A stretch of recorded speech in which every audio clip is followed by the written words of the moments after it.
Well, we all know this is a landmark episode. After all, it's our first Tribble, technically.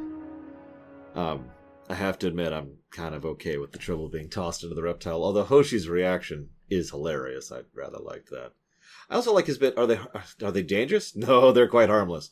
I beg to differ, but what's funny about that is he immediately agrees and explains why they are not actually harmless. Huh. But we'll talk more about Tribbles in the past or future, I'm not sure which, over on TOS. So, they... What? What? Oh, right, sorry. I'm looking at my notes and it says eat scent, and I'm like, what? But... No, ent scent. Oh, I swear. One of these days I'm just going to start switching over to fully digital and just say screw it. I've actually thought about doing that. I do that with my Streaminations, so I might as well do that with the Ruminations, right? But no, the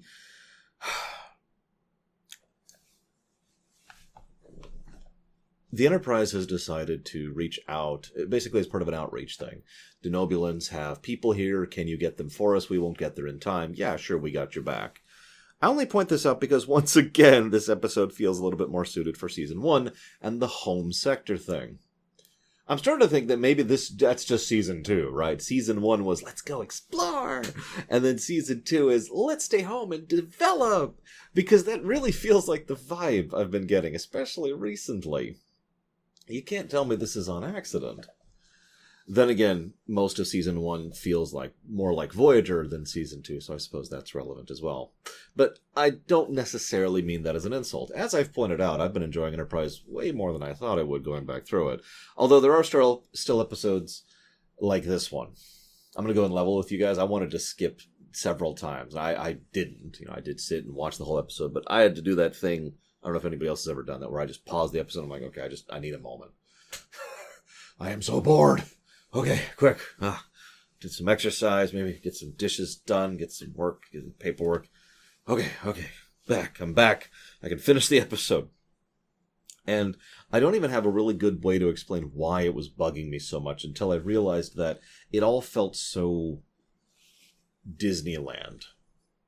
Let's go through this. So, there's an alien power, and they are kicking aliens off-world. First point, I'm surprised we don't see more of that. I know, it's Star Trek, and everyone's supposed to be better in Star Trek, and I'm with that. But it does make me wonder, right? You'd think that there would be more alien communities that would basically say, nope, and just kind of nope other races off their planet. What's interesting to me is their capability for enforcing that probably varies based on their current level of technological progression. Yawn! Because, like, for example, do you think we could do that right now?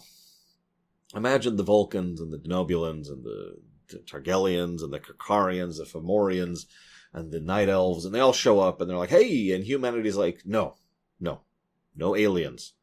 Earth for Earthers. And they just decide to, somehow every country on the planet decides to be okay with putting an embargo. No aliens on Earth. Do you think we could enforce that? Because I'm not sure we could, and we have pretty decent tech for watching the skies for a living, and we kind of might not be able to. I'm not actually sure. It's interesting to think about, though, because, well, the other side of that coin is, since we are not a part of the interstellar community but are aware it exists, well, that leaves us with the question, how far behind are we going to get by the time we actually get to be a part of it? Or, at which point is someone going to show up and be like, yeah, we're not going to respect that, and Klingon, conquer Earth, right? Just food for thought. But again, it's interesting to think about, and I'm surprised we don't see more of this, so let's shuffle this one back into Season 1. Then we see Phlox, who hesitates upon seeing this guy. It's like, okay, nice little tidbit. Robert Duncan McNeill directed this one. He does a good job with it. He does some good camera work. I've seen several episodes he's done before. I've commented on it over in Voyager as well. And while he's not the best actor-director, that would probably be Jonathan Frakes or LeVar Burton. with regards to Star Trek, or Leonard Nimoy. I suppose I should add him to that list as well. Nevertheless, he does do a good job with what he's working with here. There's several shots I was rather impressed by. The long shot of the cave entrance, good usage of light during the cave sections, and of course the mirror shot. But you're probably wondering why I'm so bothered by this episode. So let's address the first half of the episode first. The easy half. The cave section. Now, that should be terrifying. It's not. Again, McNeil does a good job of visually presenting it. The music is usual, boring, generic stuff. And I know I said I wouldn't comment on it, but I have two things to bring up for it. And, well, I just mentioned the music, so it's in my head now, and now I'm noticing it more, and I apologize if I've done the same thing to you. But they're going down, and they're just sort of traveling, and then they find the Denobulans. The Denobulans are like, haha, we're wacky. And it's like, okay, we're leaving. No, we're wacky. No, we're leaving. No, we're wacky. Thunk! And then they leave. And then they have to have a few more wacky shenanigans, and then an artificial threat. But at no point at only one point does there feel like there's any actual drama or tension. I don't know. It's just like the whole thing felt like going through a ride at Disneyland. That rolling ball isn't actually going to hit you, and you know that. Now, that's not necessarily a bad thing. If I could use a parallel for just a second here, and I know this sounds strange, but I want you to imagine for a moment that you're playing a vidya game. I know some of you have heard of them vidya games. I don't know, one or two. There's what is it? Raid Shadow Legends, I think that's pretty popular nowadays. Or The Game from TNG. But no, I'm sure some of you have played a video game, and how many of you have had access to console commands during those? The most popular and prolific is probably Skyrim with that regards.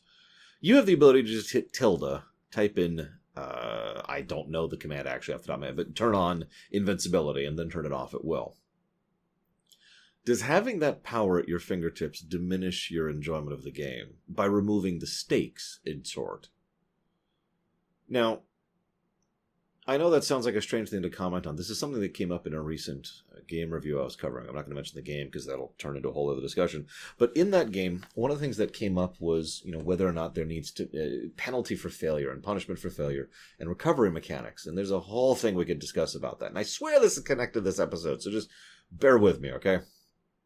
Some people will walk into that and think, well, if the game's not going to punish me, then what's the point? And they won't enjoy it. That's the person who will ride that ride at Disneyland and say, well, this is stupid. And that's the person who will watch this episode and say, this is stupid. There's no danger here. Some people, however, can still enjoy the game despite the fact that they have that toggle. Some people will simply enjoy the experience of going through the ride, and thus some people will simply enjoy the episode proper. And thus you see why I don't actually mean this as an insult, more of a commentary. Now, good presentation can salvage a whole lot of things. I've talked about that before. And I just praised McNeil and his directing style, but I have to admit, I think that's the biggest flaw here, because I'm usually in the latter camp. I'm the guy who enjoys those rides at Disneyland. I'm the guy who enjoys an episode of television even knowing with total certainty that there's no threat to the main characters because they don't kill off main characters in this show. So normally I'd be into this kind of tension and drama. Normally I'd be like, oh, and feeling that suspense. I actually mentioned this with regards to Enterprise all the way back in Season 1 with Strange New Worlds or whatever it's called. So why isn't it here? And I'm actually positing this as a question to you guys. What did you feel about the cave sequence? Because it just wasn't working for me. And I think part of the problem is it's portrayed in a lighthearted, adventure-y kind of a way with comedic overtones. One of the things Trek likes to do, especially Enterprise, is serious A-plot, humorous B-plot, right?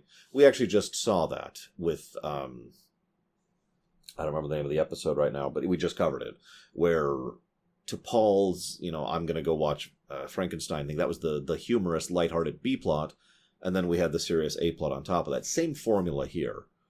Now, the serious A-plot, we'll get there in a minute, but the B-plot, I can't be the only one who finds the idea of walking through caves knowing that you are days from the surface and, only having light from the thing that's emitting from your shoulder. That sounds kind of terrifying, not like a lighthearted, let's go have a romp, and in weird comedic sections. I feel like that tonal dissonance is part of the problem, especially since they try to use that as the big tension at the end of the episode, because we gotta have a threat of the week, and so our threat of the week is, oh no, we need to get out, and the caves are shaking, and all that. You see the dissonance here? Now this is my answer for why this doesn't work for me, but I'm just speculating, and I am curious what you guys think it is. I don't even have much else to say about the B-plot. I mentioned there's one scene that worked. It's the scene where Travis is trying to set up I forget what it's called, but an anchor, right? An additional grapple point to help them maintain themselves, which is the smart and right thing to do. And Reed is peering over the edge, which is the dumb and stupid thing to do. Lo and behold, Reed loses his footing. The sheer shock of him going drags Tucker off of his footing. The sheer shock of him going drags Mayweather, which also loses the anchor. So, good job on that, Reed. Way to go. And then they go plummeting down, and this is the good scene. They do a good job of showing just how terrifying and nightmarish this is. And it gets to the point where Travis gets to the end there and actually breaks his leg, bracing himself on the lip. Thank God there was a lip there at the end that he could brace himself on, in order to hold two grown men. And that whole sequence is actually really well done. There's a nice little character moment too when Tucker manages to anchor himself further down and then calls up, "We're all right," and Travis physically just jolts back, like someone literally punched him with the relief that he's feeling because he's just sitting there waiting to hear that they're dead, right? That's what I mean by presentation. They're fine. They're not in any danger. We all know this. But the way they present that allows me to still enjoy it despite everything else. But that's the one scene. The rest of the scenes just didn't work for me. I suppose while we're talking about this, I'll go ahead and mention something. So they talk about the Denobulans are dismissive and comedic and wacky and shenanigans. And one of them actually mentions... So, what's obvious here is the episode slanting it as if they're unreasonable. Ugh, scientists, am I right? Some weirdos. I find myself taking their side more than not. I mean, ignoring the fact that they are being a little bit too dismissive of these people who have just gone through hell to get them. The fact is, their arguments are not incredibly impersuasive. Argument number one. Well... we're pretty well hidden down here, and we're a couple days from the surface. Okay, not an invalid argument. The counter-argument there is, of course, conflict and sealing the cave entrances and all that fun stuff. But that leads me to argument number two. The government changes so often and is so volatile that the new government might be fine with this. This is lent credence because the big final thread of the episode, aka the part of the episode that was the most boring, was the part where, oh my gosh, they're fighting the rebels up top. And I found myself sitting here thinking, I guess the Denobulans were right. They're already fighting insurgents. And they just happen to be fighting right there. This leads to an interesting moment where Archer says, hey, you're going to stop fighting or I'm going to fire on you. Now, I've talked many times before about the captain of the Enterprise and whether or not he or she happens to be someone who is an officiate of the state, whether or not Archer has the authority and political power to declare war on behalf of EarthGov, right? I know I keep calling it EarthGov. I don't know what else to call it. Earth people, Starfleet, I don't know. Because there's no Federation yet, right? So it's the humans. Anyways, so whether or not he has authority to declare war on behalf of Earth is something that is not really codified or explained. But it makes it interesting because he was about to declare war. And he does this as a threat, which actually is not terribly bad diplomacy overall. The problem is it's also very simplistic diplomacy. Here's that Disneyland thing again, because Disneyland, well, it's enjoyable enough in its own right. It's very simple enjoyment. It's very surface level. There's not really a lot of complexity to the rides or the attractions or even the food, to be completely blunt. It's just kind of there, right? It's fine, but there's not a lot of depth to it. Sound familiar? Because what Archer does is he strong-arms them into stop fighting. What does he do about the other side? Does the other side just decide to stop fighting because they stop fighting? Exactly. Is that how that works? Maybe what could have happened is the official government, the legal government, could have gone ahead and decided, okay, well, we'll stop fighting, but we need you to lay down suppressing fire on the area and damage the enemy so hard that they will then have to pull back. That means they'll stop firing, and we'll stop firing to honor our agreement with you. Deal? And that would have added a layer of complexity. Is Archer willing to politically involve himself in a military conflict in order to ensure that the legal standing that the legal organization that he has standing with continues to obey by the letter of the law that they've already agreed with him, right? And you're thinking, well, he could just dismiss that. Starfleet would never do it. Okay, well then what's the alternative? Because then they'll just keep fighting. Even if the one side stops fighting, the other side isn't going to. In fact, they're probably going to take advantage of that. So he needs the fighting to stop, right? One way or the other. You see how this kind of lines up in an interesting manner here. But no, none of that actually happens. And then they even have a meaningless thing right at the end there, where it's like, hey, and then they come, oh god, we're under attack. No, they're just shooting us on the way out, so we have one last action sequence. I have no idea what the point of that scene was. So, let's talk about the A-plot. I really don't want to talk about the A-plot.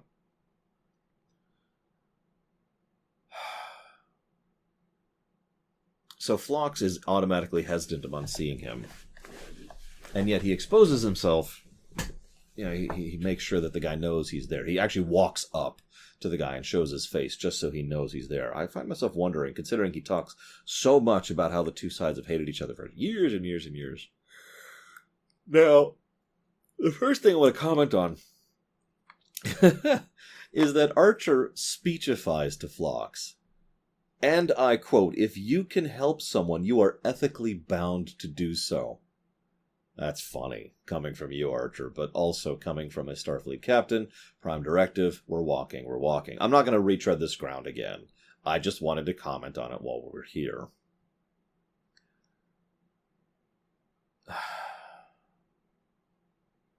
What do I even say about the main plot?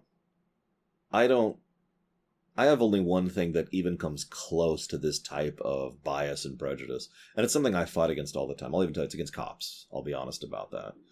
Because I've never had a good experience with cops, and because abuse of power, and blah, blah, blah, blah, blah. So screw them, right? Now, I fight against that because there's good cops, and there's good people, and obviously some kind of bias like that is something that intellectually I look at and say, well, that's stupid. And so, yes, I am calling myself stupid there, and I'm doing so willingly and knowingly, but that's as close as I've got to this. So I have no personal perspective on this. I don't have the ability to look at this and say, I'd rather die. I don't have the ability to look at this and say, no one would ever want to be around your kind. I just don't work that way. But this is where that Disneyland thing comes in again. Because you know what Disneyland is? Simple and surface level. Only at Disneyland could someone who has generations of virulent hatred and propaganda walk up to someone else and be like, you've changed my mind about things. I've decided that you're all right, and maybe I don't hate you after all. Now please save my life. What's funny, this could have been made more complex in several different directions, but the simplest and easiest way to make this more complex is to have the guy not let go of his biases, his prejudice. What's his name? I wrote down his name. Hudak? I don't think they actually say his name in the episode. If they do, I didn't catch it. But, dude face. If he didn't let go of his problems, but instead he was like, well, I'm dying. No, I'm dead serious, because something I've noticed in real life, but also something that is prevalent in fiction, is people are like, I'm willing to die for this cause. And then it gets to the moment of actually dying, and then just the fear and the survival instincts kind of start taking over. It's like, oh god, I changed my mind. It would have been interesting if he was still like, I hate you. I'm going to hate myself for the rest of my life for knowing a Denobulan permitted on me. Pause. But please save my life. I don't want to die.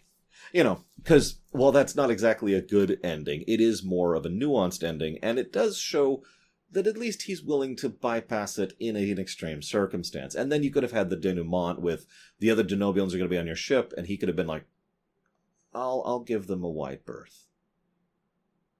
progress, baby steps, right? But no, instead everything has to work out perfectly at the end because bad ending, because Disneyland. I do have one thing to comment on, though. Just the one thing. You know, there's some good character moments. Phlox talks about his grandmother, which is terrifying. How many of you don't have to actually answer this, but how many of you have someone far up in your family who is that kind of person? No, thankfully I do not. I do not have to raise my hand on that one, but whew, I'm sure there's people who do. And there's this really cool moment right at the end. It's actually the actual denouement. I talked about the music, right? And how the music is bad. You remember how I mentioned the caves? Well, again, the music's kind of been in my head because I just commented on it, so it's something I'm paying attention to now. Again, sorry. The music in the caves is what I would call actively bad and actively detracts from the moment. It's too high-paced and too dum bum bum bum bum bum, and so it saps the scenes. I already talked about that. But I always want to give credit where credit is due. And I always want to show the other side of things as long as I'm capable of doing so. And Mr. Chataway, who is the guy who does this particular sequence of music, last I'm aware, he has this little, very quiet piece that plays while Phlox is sending the message to his son. That works. That works very well. And I just wanted to give praise there, because now that I'm noticing the music, I'm noticing where it's done well as where it's well done poorly. And it's so good moment there. It's also a nice bit and ties into what I think the episode should have been, rather than bad ending. He doesn't get back together with his son. He reaches out to his son. He may not get a message back from him, but at least he makes that effort, right?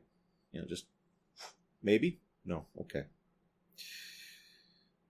Last thought. I know you guys are probably sick and tired of me talking about the home sector and the Sengoku Jidai thing I keep banging on about, but these two powers, the Nonobulans and the I forget their name, oh my god, what are they called? The Antaranians? The Intrunkidiadudes? I think it's the Intrunkidiadudes. The Antarans, I was actually right.